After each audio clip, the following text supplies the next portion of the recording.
Okay, welcome back to sportsciencetutor.com, and today's tutorial is just going to be a very quick review of a research study that I've just been taking a look at. And this is a paper that was written by Anthony Schache and his team of Australian researchers, and the title of the study is The Effect of Running Speed on Lower Limb Joint Kinetics. It's published in Medicine and Science in Sports and Exercise, and it's looking at factors such as joint torques, power production, and work done at the hip, knee, and ankle joints during different phases of the running stride at different running speeds as well. And there's some quite interesting findings that have come out of this study, particularly relating to sagittal plane torque production, but also joint powers and work done at the hip, knee, and ankle joints as well. So if we just scroll down to the first figure here, which is on sagittal plane torques developed about the hip, knee, and ankle joints, then just quickly to give you an insight onto these graphs. As we move down from the top row to the bottom row, the top row represents hip torque, the middle row represents knee torque, and the bottom row represents ankle torque. And as we move from left to right, we're looking at increasing running speeds. Within each graph, there's certain things we need to be aware of. We've got LFS on the top left and LFS on the top right of each graph. That stands for left foot strike, and LTO stands for left toe off. And in essence, what this means is that anything before the dotted line, anything to the left of the dotted line within each graph, is the period of ground support, or the period in which the left foot is in contact with the ground. And anything to the right of this dotted line is the period of the swing phase for the left foot. And from this, we can start to see some interesting trends, because with the exception of the ankle joint, we can see that the significant changes that occur with increasing running speed are actually taking place during the swing phase as opposed to during the ground contact phase.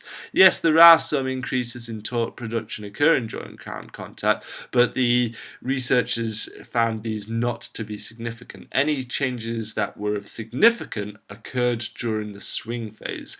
And if we scroll down to a figure which is looking at power production at each of these joints, so power at the hip, knee, and ankle joint, we see a pretty much the same trend occurring. As we increase in speed, there's not really any significant change occurring in joint power when it comes to the ground support phase, but during the swing phase we're seeing significant changes in joint power at both the hip joint and the knee joint.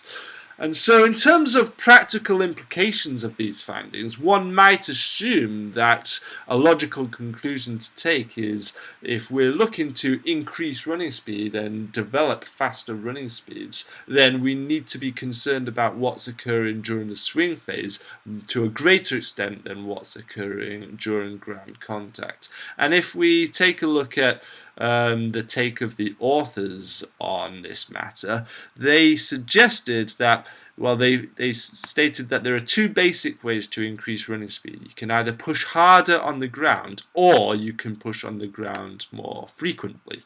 And they suggest that the data from this study indicates that to achieve faster running speeds, runners are becoming increasingly reliant on more frequent ground contacts of similar force rather than more forceful ground contacts.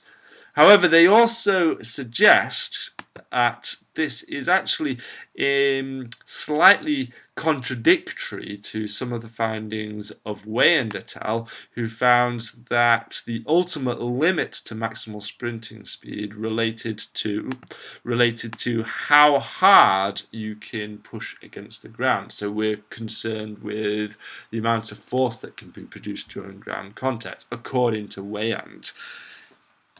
So there appears to be a slight contradiction between the findings of Weyand and the findings of the present study. However, from my perspective, the findings from the present study don't necessarily contradict those of Weyand, since it may well be that one of the keys to achieving larger ground support forces is in the activity of the opposing swing leg.